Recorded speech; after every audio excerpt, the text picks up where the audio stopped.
กลับมาติดตามชมการถ่ายทอดสดจากโทรภาพลาวสตาร์กับตอนท่านผู้ชมคู่ที่3ถือว่าจบไว้จบเพียงยกที่2สิงโตทองกระทรวงปกสถือว่าพลาดท่าเสียทีประมาทเกินไปเปิดหน้าเปิดกาดน่าจะถือว่าเสียเปรียบน้ำหนักแต่ว่าต่อน้ำหนักถึง4 กิโลน่าจะวนออกข้างแล้วก็ดักเตะดักแทงแต่ว่ามาเปิดเกมมาแรกมาบวกสุดท้ายก็ถึกมัดเข้าจุดโฟกัสเข้าปลายคางรับกลางอากาศเลยสำหรับสิงโตทองน่าเสียดายที่ว่าพลาดไปสำหรับมวยจากสปปลาวเสียให้กับนักมวยจากประเทศไทยถือว่าไล่มาใน3 คู่ไทยชนะ2ลาวชนะ1ยังถึงมาถึงคู่เอกในมื้อนี้รอถ้าท่านผู้ชมอยู่ห้ามพลาดทุกประการท่านผู้ชมห้ามพลาดเด็ดขาดคู่นี้มวยคู่เอกผู้ชมยังใจจดใจจ่อครับติดตามชมมวยคู่เอกอยู่ท่านผู้ชมสำหรับคู่เอกองค์ดำบรรซาเดชหรือว่าเทพผู้ดอยสิทธิ์ทองขยอมจากแขวงสารวันหรือว่าพวกเขารู้จักกันดีก็คือขุนสร้างมาแล้วขุนสร้างแขวงสารวันเปลี่ยนชื่อมาเป็นองค์ดำบรรซาเดชจะพบกับนักมวยจากประเทศไทยก็คือมงคลไซเกียรติท้องศรีจากประเทศไทยกรรมการห้ามทั้งเวทีคู่นี้คู่เอกก็คืออาจารย์เวียงไซนวลวิไลกรรมการดีมีมาตรฐานจากเวทีสุดยอดมวยลาวสตาร์กรรมการดีตัดสินบ่มีกินตัดสินเด็ดขาดยุติธรรมบริสุทธิ์ยุติธรรมรอท่าเซ็กความพร้อมของนักมวยอีกทีหนึ่งท่านผู้ชมขอขอบใจน้ำผู้ให้การสนับสนุนรักนั่นก็คือผู้ใหญ่ใจดีสิงห์คอร์ปอเรชั่นดีที่สุดบ่มีที่สิ้นสุดและเครื่องดื่มM150ชีวิตบ่มีลิมิตลาซาบ็อกซิ่งผู้ผลิตและจำหน่ายอุปกรณ์กีฬามวยทุกชนิดน้ำมันเครื่องบางจากแห้งสะอาดมาตรฐานระดับโลกประกบคู่มวยโดยอาจารย์ยอดวงเงินสิทธิ์คำคุณและจัดการแข่งขันโดยหน่วยงานลาววิสัยทัศน์ถ่ายทอดสดโดยโทรภาพลาวสตาร์มอบความสุขสันต์มอบความดุเดือดมอบความเบิกบานมุสลิมให้ท่านผู้ชมทั้งภายในและต่างประเทศได้ชมกันพร้อมๆกันทั่วประเทศและทั่วโลกและเดินทางมาถึงคู่เอกขึ้นเวทีแล้วสำหรับมุมแดงองค์ดำบรรซาเดชหรือว่าขุนสร้างสิทธิ์ทองขยอมจากแขวงสารวันพบกับมุมฟ้ามงคลไซเกียรติท้องศรีจากประเทศไทยน้ำหนัก63 กิโลเดินทางมาถึงมวยคู่เอกถือว่าเป็นมวยรุ่นใหญ่ติดตามชมท่านผู้ชมห้ามพลาดไปใส่ห้ามเปลี่ยนซ่องไปใส่มวยคู่นี้ถือว่าถึงพลิกถึงคิงดูเด็ดเผ็ดมันแน่นอนท่านผู้ชมมาถึงมวยคู่เอกสำหรับมื้อนี้ก็ถือว่าเป็นสุดยอดมวยลาวเนาะพบกับมวยไทยประวัตินักกีฬามุมสีแดงชื่อนามสกุลชื่อว่าเท้าสุบินวันเดือนปีเกิดเมื่อวันที่9 เดือน 5 ปี92อายุ22 ปีชื่อนักมวยองค์ดำบรรซาเดชมื้อนี้ชกในรุ่น63 กิโลมาจากภาคส่วนแขวงสารวันสถิติการแข่งขันชกมาแล้ว60 ครั้งชนะถือว่า52เสีย8ในนั้นชนะนอกถึง10 ครั้งสุดท้ายชนะนักมวยจากประเทศไทยถือว่าครูฝึกอาจารย์สุบรรณบรรซาเดชอาวุธเก่งเหมือนเตะมาจากค่ายมวยบรรซาเดชบ้านอยู่ปัจจุบันบ้านบวกไม้เมืองเหล่างามแข่งสารวันก็ไปปันอยากเป็นนักกีฬาครับไซซาดประวัตินักกีฬามุมสีแดงเจ้ามุมแดงองค์ดำบรรซาเดชหรือว่าขุนสร้างที่พวกเขาจะกันดีท่านผู้ชมขุนสร้างเคยไปซกดูประเทศไทยมาแล้วผ่านเวทีมวยศึกสวิตดับมาแล้วสำหรับขุนสร้างนอกเอาชนะนักมวยไทยหลายคนวันนี้มาเปิดบ้านต้อนรับกรรมยามของทางด้านมงคลไซจากประเทศไทยสำหรับทางด้านขุนสร้างหรือว่าองค์ดำบรรซาเดชจากแขวงสารวันมาฟังพมัดมวยของมุมฟ้ามงคลไซเกียรติท้องศรีจากประเทศไทยมีชื่อเทวาท่าปีนันอายุ29 ปีน้ำหนักพิกัด62 กิโลถือว่ามาเมื่อเช้านี้62ขาดไป1 โล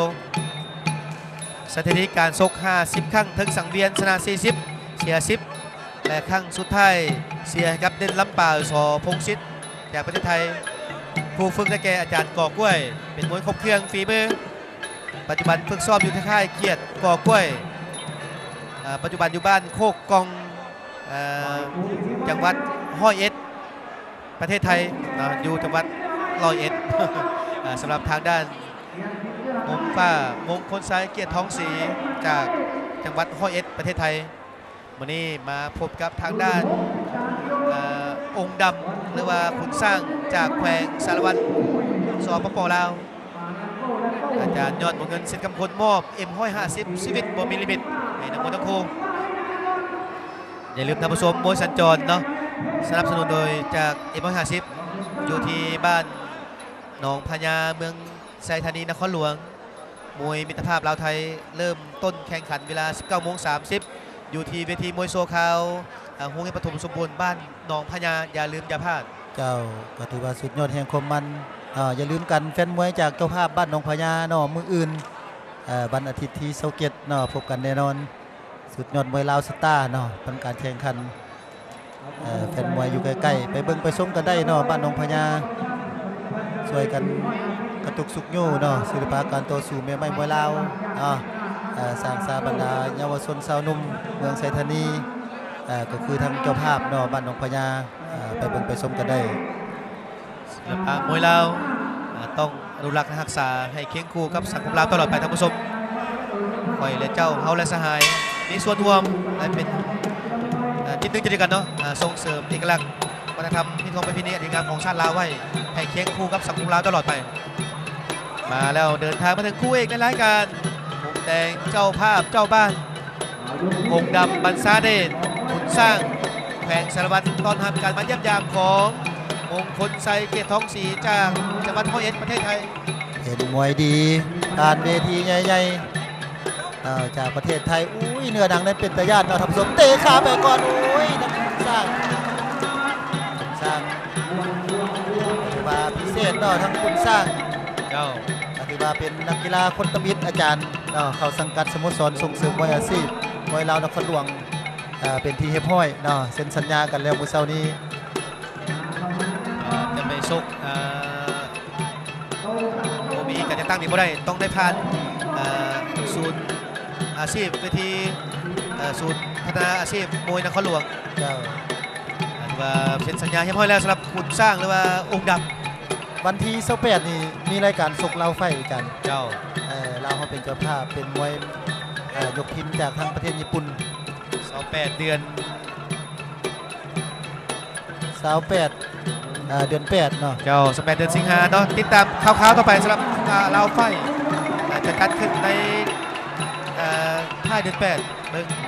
ติดตามการประสานงานการแถลงข่าวของลาววิสัยทัศน์และติดตามทางโทรภาพลาวสตาร์ว่าเมื่อใดจะมีลาวไฟเกิดขึ้นอีกครั้งต่อไป